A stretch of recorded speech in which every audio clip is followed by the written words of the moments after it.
Looking at your home right now, you might be wondering if there's some secret formula that could finally make cleaning feel manageable instead of overwhelming. Well, I'm Marcus, and here on Seniors Cleaning Hacks, I'm going to show you something better than a one-size-fits-all answer. I'm going to help you create a cleaning system that actually works for your life. Here's the truth that nobody talks about. The cleaning routine that works perfectly for your neighbor might be completely wrong for you.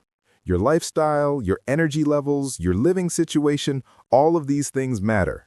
And that's exactly why copying someone else's checklist usually leads to frustration. But stick with me through this entire guide because I'm going to walk you through a proven method to build your own personalized daily cleaning system that won't leave you exhausted or overwhelmed. Before we get started, do me a quick favor. Hit that subscribe button and ring the notification bell so you never miss our practical cleaning tips designed specifically for making life easier. And if you're nodding your head right now thinking, I wish someone would just do all this for me, go ahead and give this video a thumbs up. Trust me, I completely understand that feeling. Now, let's talk about why I can't just hand you a generic daily cleaning list and call it done. Understanding why one list doesn't work for everyone. The reality is that cleaning needs change constantly. What you need to do in summer might be totally different from winter. If you live alone, your routine will look nothing like someone managing a household with kids and pets. Even where you live in the world affects what cleaning tasks matter most. Some regions deal with more dust, others with humidity, and some with seasonal allergens that require different approaches. This is why those cookie-cutter cleaning schedules you find online often fail. They're written for some imaginary, average person who doesn't actually exist. You're unique, and your home is unique, so your cleaning approach needs to reflect that reality. Sure, I can give you a checklist for deep cleaning in springtime or monthly maintenance tasks. Those are more universal. But daily cleaning, that's deeply personal territory. It depends on how you live, what bothers you most, and what you can realistically maintain. So instead of giving you my daily routine and hoping it works, I'm going to teach you how to figure out your daily routine. By the end of this guide, you'll have clarity on exactly what needs to happen each day to keep your home feeling good. And even better, you'll understand why these tasks matter specifically for you. Routine number 1. Figure out your comfort level. The very first step in creating a cleaning routine that you'll actually stick to is understanding what I call your comfort level. Basically, what state do you want your home to be in on a typical day? This isn't about perfection.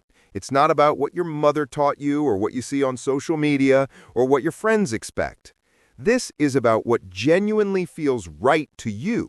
What makes you feel peaceful when you walk through your front door? What level of cleanliness helps you relax instead of feeling stressed? For some people, that means dishes always done and counters always clear. For others, it means floors are clean and clutter is contained, even if there are a few dishes in the sink. Neither answer is wrong. They're just different comfort levels. Think about your home on its best days, not the days after you've done a massive cleaning marathon, but the regular days when everything feels manageable and good. What does that look like? Which rooms feel calming? What's tidy and what's not? That's your target. That's what we're aiming to maintain with your daily habits. If you can visualize this clearly, you've got your foundation. Everything else we build will help you maintain this comfort level without burning yourself out. And make sure you're subscribing to Seniors Cleaning Hacks because we're going to keep building on these concepts in future videos. Routine number 2. Identify your priority zones. Now that you know what your ideal comfort level looks like, we need to talk about what I call priority zones, the specific areas in your home that deserve your daily attention. Here's how you identify these zones. They're the spaces that make you feel anxious or frustrated when they're messy. When you walk past that area and immediately feel your stress levels rise, that's a priority zone. It might be your kitchen because you use it constantly. It could be your bathroom, your bedroom, or even your living room if that's where you spend most of your time. For many people, the entryway is a huge priority zone because it's the first thing you see when coming home. If it's cluttered with shoes, coats, mail, and bags, That chaos sets the tone for your entire evening. On the other hand, maybe your guest bedroom doesn't bother you much even when it gets a little messy. That's fine. That room doesn't need daily attention. The key here is to be honest with yourself about what truly bothers you versus what you think should bother you. We only have so much energy for cleaning each day, especially as we get older, and want to spend our time on things we actually enjoy.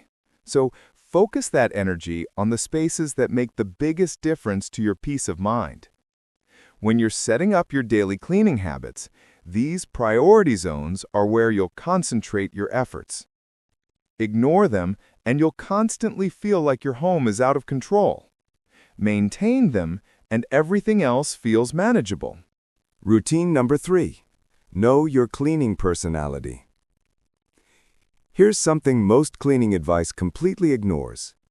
People fall into 2 different camps, and understanding which one you're in changes everything. Camp 1 is the cleaners, people who enjoy scrubbing, polishing, and disinfecting. They find satisfaction in making surfaces sparkle and removing grime. Camp 2 is the organizers, people who prefer putting things away, creating systems, and maintaining order. They'd rather spend 20 minutes organizing a closet than 5 minutes scrubbing a toilet. Most people use these words interchangeably, but they're actually describing different activities. Cleaning is about removing dirt and sanitizing. Organizing is about controlling clutter and creating order. Both are necessary for a well-maintained home, but most of us naturally prefer one over the other. So here's what you need to figure out about yourself. Which activity do you gravitate toward naturally? Do you automatically wipe down counters but let clutter pile up? Or do you keep everything organized but avoid the actual scrubbing? This self-awareness is powerful because it shows you where you're probably neglecting things without realizing it. If you're a natural cleaner who loves making things sparkle, you probably need to build more organizing habits into your routine. If you're someone who keeps everything perfectly arranged but avoids deep cleaning, you need to schedule that scrubbing time. The goal is balance. Your home needs both activities happening regularly, so recognize your natural preference and intentionally work on the other side. This creates a complete system instead of a lopsided one. Routine number 4. Consider your real-life situation. Let's get practical now and talk about the lifestyle factors that affect how much cleaning you can realistically accomplish and what your comfort level should actually be. First, let's talk about who lives with you. Do you have children in the house? Pets? A partner? Each person and animal changes the equation dramatically. A house with 3 kids and a dog will never maintain the same baseline as a single person's apartment, and that's perfectly okay. Kids create messes constantly. Pets shed and track in dirt. And even the most helpful partner adds their own clutter to the mix. The question isn't whether these family members should be there. Of course they should. The question is how they affect your realistic expectations. You might need to adjust your comfort level to account for the fact that with a toddler around, the living room floor will need picking up multiple times per day. With a dog, you'll be vacuuming more often. These are simply facts to accept, not failures on your part. Next, consider everyone's schedules. How many hours per day are you and your family members away at work, school, or other commitments? How much energy do you have when you return home? If everyone's gone 12 hours a day, your home might stay relatively tidy on its own. If everyone's home all day, every day, you're constantly creating new messes that need addressing. Be brutally honest about how much time and energy you can dedicate to cleaning. If you're working full-time and caring for elderly parents, you cannot maintain the same cleaning standard as someone who's retired with no other responsibilities. That's not a moral failing, it's reality. This is also where you might need to have conversations about getting help. Can other household members take on more tasks? Would hiring a cleaning service for deep cleaning make sense? Is it time to simplify your home so there's less to maintain? These are valid questions that many people need to consider. Remember to hit that like button if you're finding this helpful, and share this video with anyone who's struggling to figure out their own cleaning routine. Let's help each other out here on Seniors Cleaning Hacks. Routine number 5. Practice the empty hands rule. Now we get into the actual daily habits that will help you maintain your comfort level. These are the behaviors that, when practiced consistently, prevent your home from sliding into chaos. The first habit is something I've used for years because it's remarkably simple and incredibly effective. I call it the empty hands rule, though you might know it as never leave a room empty-handed. Here's how it works. Whenever you're moving from one room to another, take a quick look around for anything that belongs in the direction you're heading. Going to the bedroom? Grab those clothes off the couch. Heading to the kitchen? Bring those dirty dishes. Walking upstairs? Take whatever needs to go up with you. This habit prevents clutter from accumulating in the wrong places. Instead of items migrating throughout your house and creating overwhelming messes, everything stays in constant motion toward where it belongs. It takes almost no extra time, just a few seconds of awareness before you leave each room. The beauty of this habit is that it's preventative. You're not letting messes build up that require a major cleaning session later. You're constantly maintaining order as you go about your normal activities. Over time, this becomes completely automatic, and you'll find your home stays much closer to your comfort level without any special effort. Routine number 6. Reset your kitchen after every meal. This next habit might be the one you resist the most, but it's also one of the most impactful for maintaining a clean home. Completely resetting your kitchen after every single meal. I know what you're thinking. That sounds exhausting. Who wants to clean up right after cooking and eating? Wouldn't it be wonderful to just enjoy your meal and walk away from the mess? Absolutely, that would be amazing. But here's the problem. When you don't clean up immediately, that mess sits there getting harder to clean, attracting pests, and making your entire home feel chaotic. The kitchen is often the heart of the home, and when it's messy, everything feels messy. But when your kitchen is clean, it creates a ripple effect that makes your whole house feel more under control. So here's the standard. When you finish eating, take care of the dishes right then. Load the dishwasher or wash them by hand. Wipe down your counters and stovetop. Put away ingredients and leftovers. Take out the trash if it's full. Clean and dry your sink. Yes, this takes time. Usually 15 to 20 minutes after each meal. But compare that to the overwhelming disaster of a kitchen after a full day of neglected meals. That might take an hour to properly clean, plus it's much more demoralizing to tackle. Make this non-negotiable in your daily routine, and your kitchen will always be ready for the next meal instead of feeling like an impossible disaster zone. Routine number 7. Handle clothes immediately. Here's the habit that seems small but makes an enormous visual difference. Dealing with your clothing the moment you take it off, instead of letting it pile up. Every time you change clothes, putting on pajamas, getting dressed for the day, changing after exercise, you have a choice. You can drop those clothes on the floor, drape them over a chair, or toss them on the bed. Or you can immediately put them where they belong. If the clothes are dirty, they go straight into the hamper. If you'll wear them again, fold or hang them properly and return them to the closet. This takes less than 1 minute each time, but the cumulative effect is dramatic. When you let clothes accumulate, they create visual clutter that makes your entire bedroom feel messy and chaotic. You might not even realize how much stress this creates until you experience the alternative, a bedroom with clear floors and chairs where everything is put away properly. I'll be honest with you, this is a habit I still struggle with sometimes. That chair in my bedroom, it's definitely been a clothes dumping ground more often than I'd like to admit. But when I stay on top of it, when I force myself to put things away immediately, The difference in how my bedroom feels is remarkable. It's calmer, it's more restful.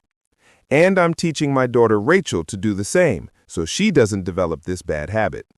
Routine number 8. Clean up your messes immediately.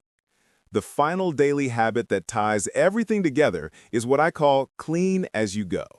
This means addressing messes the moment you create them, instead of letting them accumulate. Spilled something on the counter? Wipe it immediately. Splashed water on the bathroom mirror? Clean it now with a quick wipe. Dropped crumbs on the floor? Sweep them up right then. This prevents small messes from becoming big problems. The principle here is that it takes 30 seconds to wipe up a fresh spill, but might take 5 minutes to scrub it after it's dried and stuck. It takes 10 seconds to wipe toothpaste off the sink right after brushing, but requires actual scrubbing if you let it sit there for days. When you clean as you go, you're preventing that buildup of grime and mess that eventually requires a major cleaning session. Instead, you're doing tiny maintenance tasks constantly that keep everything at your comfort level. This habit works everywhere in your home. In the kitchen, while cooking, wipe up spills immediately instead of letting them bake onto the stove. In the bathroom, quick wipe the sink and counter after your morning routine. In the living room, put things away as soon as you're done using them. And before I continue, make sure you're subscribed to Seniors Cleaning Hacks, and you've hit that notification bell. We put out new practical cleaning content every week that's going to make your life so much easier. Routine number 9, keep your sink empty and shining. While I can't give you an exact checklist of daily tasks because everyone's needs are different, I can give you some universal checkpoints that indicate a generally well-maintained home. These are things you can verify each day to make sure you're staying on track. The first checkpoint is your kitchen sink. At the end of each day, is your sink empty? Even better, is it actually clean and shiny? This might seem like a small detail, but a clean, empty sink makes your entire kitchen feel clean and under control. Even if other things aren't perfect, that sparkling sink creates a sense of order and accomplishment. Taking care of this is quick and easy. Use a powdered cleanser or baking soda with a sponge. Scrub your sink thoroughly, rinse it completely, and then dry it with a towel until it shines. This takes maybe 90 seconds, but creates a disproportionate positive impact on how your kitchen feels. Make checking your sink part of your evening routine, and you'll notice how much better you feel seeing that clean, empty sink each morning. Routine number 10. Control your high-traffic areas. High-traffic areas are the spots in your home that everyone passes through constantly, and they're magnets for clutter and mess. For most people, this includes the entryway, the kitchen, and maybe a main hallway or living room. For me, the entryway is critical. If that space is cluttered with shoes, coats, bags, mail, and random items, it drives me absolutely crazy. It's the first thing I see when coming home, and if it's a disaster, my stress level immediately spikes. So here's what I do. When I come home, I immediately put everything away, properly. Shoes go in their spot, coat goes on its hook, keys go in their designated place, mail gets sorted right then into trash or action pile. Nothing sits out creating clutter. Throughout the day, if I notice clutter accumulating in high-traffic areas, I take a minute to reset them. This prevents the overwhelming buildup that happens when you ignore these spaces for days. Think about your own high-traffic areas. Where does stuff tend to accumulate in your home? The coffee table? The kitchen counter? The bathroom vanity? Whatever those spots are, make checking and resetting them part of your daily routine. Just 5 minutes of attention prevents hours of cleaning later. Routine number 11. Check for laundry on the floor. The final daily checkpoint is simple.